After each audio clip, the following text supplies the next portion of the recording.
Každou druhou listopadovou neděli přicházejí do Krčského lesa sportovci, kteří za nejlepší tělocvičnu považují přírodu. Slavná Velká Kunratická slavila letos už 74. pokračování. Parta atletických nadšenců z vysokoškolského sportu Praha se na závěr sezóny rozhodla rozloučit tímto netradičním během. Časí mě v celku nevyhovuje, protože ty potoky jsou hrozný, tam se nedá projít suchou nohou. To je na tom to nejhorší, že hned od začátku půjdeme mokrý, až do konce, ale hlavně, aby jsme ve zdraví doběhli, to je pro nás nejdůležitější. Někteří startující pamatují i první ročníky a vytvořili tak veteránskou skupinu, která soutěží o největší počet startů. Pokud se mi podaří doběhnout nějak aspoň po 4 do cíle, tak bych měl největší počet startů. Takže rekord. Byl by to rekord svým způsobem, že jo. V kategorii mužů startovalo letos 1504 běžců v čele s veterány. S číslem 1 běžel 83letý Jiří Horáček, který usiloval o zvládnutí 59. startu. Kategorie mužů a juniorů absolvuje tradiční trať v délce 3100 metrů. Je to běh přes 3 kopce, přes 3 údolí a 3 řeky, jako v pohádce. Ten nejstrmější krpál je stoupáním na hrádek krále Václava a znamená vždy prověření morálních vlastností. 3 řeky jsou vlastně meandry Kunratického potoka, letos řádně rozvodněného. Nejrychlejší byl letos Jan Procházka před svým oddílovým kolegou Petrem Pechkem z Kertýmu Praha a Janem Jedličkou ze Spartaku Praha 4. Ovšem traťový rekord Vlastimila Cvíflhofra 10 minut 58,9 sekundy se nepodařilo překonat. Jak jste přežil? Jo, je to dobrý, akorát hrádek, to bylo dneska na Vánovku. Co bylo nejhorší? Nejhorší byl ten hrádek, protože tam byl nahoře ucpán lidma.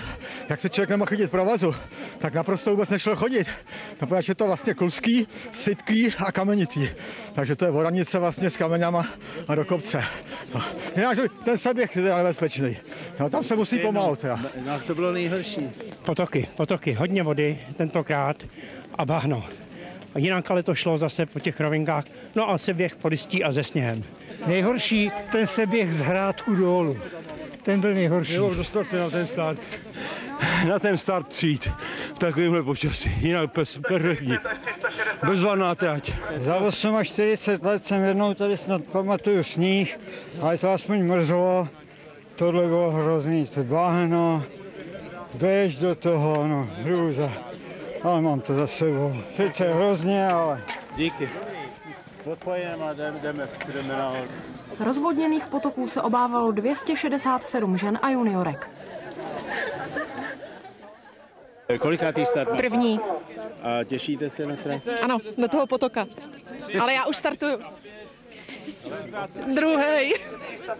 Takže jste absolvoval, víte, co vás čeká? No, vím, bude to pěkný. Už se na to těším. Co jste namazal do kopce? 77, Becherovku. 80. Snad 80 metrů po startu je čekal široký potok se stoupáním na kopec, kde celé dopoledne probíhala soutěž mládeže. Ženy absolvovaly okruh, který měří celkem 1350 metrů. Po seběhu následovala opět voda a sprint do cíle.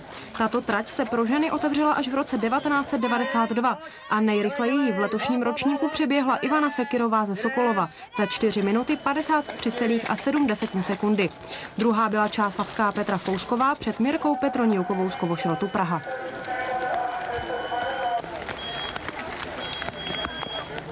A jsme na kopci blíže ke Kunraticím, kde na tratích od 370 do 840 metrů probíhaly soutěže těch nejmladších kategorií, od 8 do 13 let. Překvapením byla velká účast, na které se hlavně podílela mládež.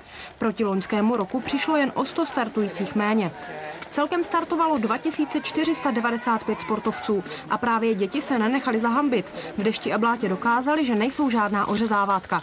Jsou budoucnost české atletiky a dalších sportů. Poprvé letos měli svůj závod i vozíčkáři. Dobrý den, já jsem Jirka Suchánek, my jsme tady s partičkou naší za sdružení Adrenalin bez bariér a chceme dokázat, že Velkou Kunratickou můžeme běhat i my, když jsme na vozíčkách. Ale vzpomněli jste si nevhod v tomto počasí. Prostě to je adrenalin a to je přesně naše sdružení, se jmenuje Adrenalin bez bariér, takže prostě to je po tom adrenalinu. Když jsem ráno udělala to počasí, tak se mi nějak moc nechtělo, ale říkala jsem si, že kluky to nemůžu nechat. Tak jsem se vydala, tak uvidíme, už vidíte, že jo, tady stopy na vozejčku, to hruza. Bohužel žádná žena mě nepodpořila, všichni to vzdali, tak jsem v tom sama, Sešlo se 5 hochů a 1 odvážná dívka, všichni z občanského sdružení Adrenalin bez bariér.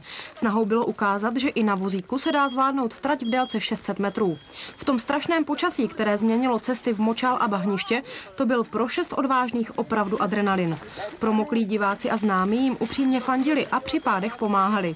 Byla to overtura k prvnímu ročníku, který by se mohl v příštím roce, kdy Kunratická slaví 75. výročí, uskutečnit.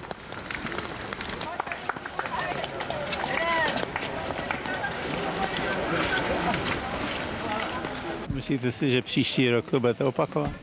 A tak určitě, tak stojí to za to, je to trochu adrenalinu, což my máme rádi, všechno tohle a je to zase něco pro nás novýho a je vidět pro tady lidi, že to dokážeme taky a i za takovýhle počasí, že nás nic nezastaví a tak určitě. Všichni si myslím, můžu říct úplně vyřízený, protože to bylo opravdu tím počasí takový jako náročnější, ale dalo se to zvládnout, jako musím říct. Já jsem nadšený osobně, můžu říct teda. Pojďte nám něco říct. Co chcete? Já jsem dělal u STB, řekl jsem jim všechno. Co říkáte tomu, že letos poprvé jsou na trati vozíčkáři? No je to úžasná záležitost, já je obdivuju, protože já sám, když běžím, tak mnohdy mám čas horší než ty vozíčkáři, jak celý rok netrénuju. Je to obdivuhodný a ty lidi jsou prostě tak silný vůle, že klobouk dolů.